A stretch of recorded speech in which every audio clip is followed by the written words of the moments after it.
Hi! Good morning, everybody. Sorry for the later video than usual. This medicine I got at the ER the other night, or from the doctors at the ER, it's got me totally messed up. It makes me go to sleep before I can even get my video. On the nights I'm going to record 2 days of videos, I go to sleep. It's the second day in a row that this has happened.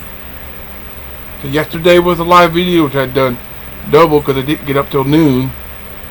But it's almost 10 o'clock right now, so hopefully I can get this one up before noon and then turn around and get the 1 o'clock one up by itself. But since it's this late, I think I'm just going to say I'm going to put both of them together and put them up.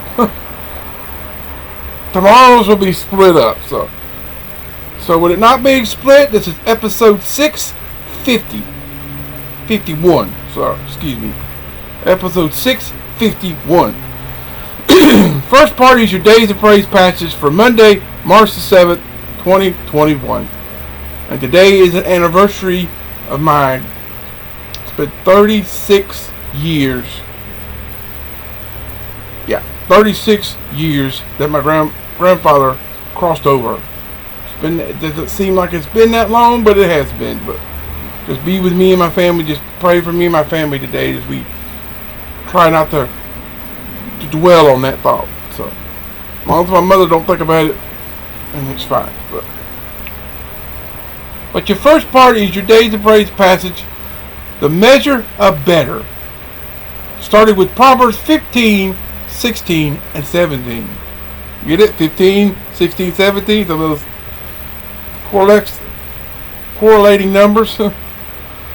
And your Days of Praise will be doing Willing to Wait from Marvin Williams, derived from James 5, 7 through 12. So, if you're excited about another fantastic Monday and the first one of March, smash that like button. Comment something you either like or dislike about Mondays. Comment something like that. I've never seen any comments from questions before, so let's just do that. But subscribe if you're new, turn on notifications, share the video and channel with your family and friends, and help me reach that 100 subscriber mark by my birthday, April the 18th, which is 42 days away. I had to stop and think what yesterday was. But so the measure of better. Better is little with the fear of the Lord than great treasure and trouble therewith. Better is a dinner of herbs where love is than a stalled ox and hatred therewith. Proverbs 15, verses 16, 17. So there are many such comparisons as those in our beginning passage that have been incorporated in the book of Proverbs. We tend to think in financial terms, but the true measure of worth has nothing to do with money. In fact, one could almost develop an inverse law to the effect that the more money one has, the less happiness and contentment he enjoys. Note the frequencies of such equations in Proverbs. Equations. Better is little with righteousness than great revenues without right. 16 verse 8. Better is a dry morsel and quietness therewith than a house full of sacrifices with strife. 17:1. Better it is to be of a humble spirit with the lowly than to divide the spoil with the proud. 16 verse 19. Better is the poor that walketh in his uprightness than he that is perverse in his ways, though he be rich. 28 verse 6. So the which is better, therefore, is to be found with the fear of the Lord, where love is, with righteousness and quietness therewith. It is better than when one is of a humble spirit, who walketh in his uprightness. So this is a lesson that the many affluent Christian men and women of a prosperous nation urgently need to learn today. So note Paul's counsel to young Timothy. Speaking of men who are destitute of the truth, supposing that gain is godliness, he warns, from such withdraw thyself, but godliness with contentment is great gain. 1 Timothy 6, verses 5 and 6. And then comes a very sobering commentary. Lastly, 1 Timothy 6, 9 and 10. But they that will be rich fall into temptation and a snare, and into many foolish and hurtful lusts, and pierce themselves through with many sorrows. Oh, okay. So that's all of that one for the measure of better. Coming up tomorrow, hopefully in episode 652 part 1, hopefully it'll be a part 1. If I don't get messed up like I did the last 2 days. But for your first terrific Tuesday, March the 8th, 2022, we're going to be talking about sifted. S-I-F-T-E-D. Sifted. Like you sift flour. Like you're sifting flour. Something that's the term. The flour got sifted. And we're going to begin with Luke 22, 31 and 32. So stay tuned for that. I'll get to that. I'll try to get that in just a few minutes to get it to ready to go. If I can go ahead and do that, it'll be ready to go part 1. So if not, then it'll be a whole video. But your daily bread passage is willing to wait, from Marvin Williams, derived from James 5, 7 through 12. And he writes, waiting can be a culprit in stealing our peace. According to the computer scientist Ramesh Sitaraman, Sitaraman. Few things inspire universal frustration and ire.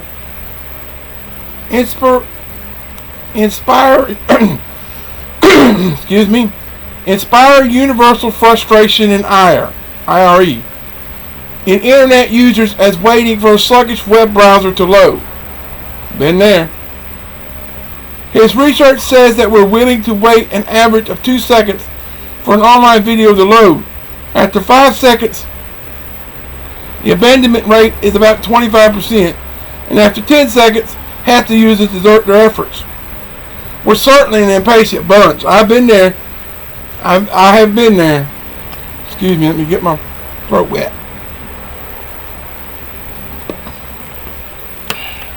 I just recently got out of the shower, so got all clean, nice and clean. So James encouraged the believers in Jesus not to abandon him while they were waiting for his second coming. Christ's return would motivate them to stand firm in the face of suffering and to love one another and to love and honor one another. James 5, 7 through 10. And James used the example of the farmer to make his point. Like the farmer who waited patiently for autumn and spring rains, verse 7, and for the land to yield its valuable crop, James encouraged believers to be patient under oppression until Jesus returned, and when he returned, he would right every wrong and bring shalom, peace. Sometimes we're tempted to forsake Jesus while we wait for him, but as we wait, let's keep watch. Matthew 24, 42. Ooh, I like that number. It's the same number front and back. Remaining faithful, 25, 14 through 30, and live out his character and ways, Colossians 3:12. So though we don't know when Jesus will return, let's wait patiently for him as long as it takes. You got to have faith. He'll return when he gets ready. When it's the opportune time, he'll return. You don't know when that'll be, but when it is, he'll be here. So we ought to wait patiently and have faith he will return in a timely manner. So, what's the hardest about waiting for Jesus' return? And how his return and incentive for living out his character and way? How is his return? And they quoted it wrong. They put how apostrophe S. You should have just said how is. But how is it return an incentive for living out his character and ways? Sure to put provisional answers if you feel like it in the comments. But ponder those by saying this. They should be on the screen. Yesterday I had to put them in the description box because I could not get the thing to sync very long. I could not get where I could make sure that it's going to show up where it's supposed to show up. So maybe they'll be there today, maybe not. But just look. If you see them in the description, then they're not going to be on screen. So I'm going to try to get them on screen. So it'll say, just look for these. It says, Jesus, I'll wait for you. Though the world is dark and filled with pain, suffering, injustice, and uncertainty, I'll wait for you. Though I don't know the day or the time, I'll wait for you. But those should be on the screen. If not, check the description box and you'll see them. Because yesterday's video, I tried to get them in there, and I tried to go over to check the timing to make sure it's going to be there. I clicked it. It's just taking a little too long.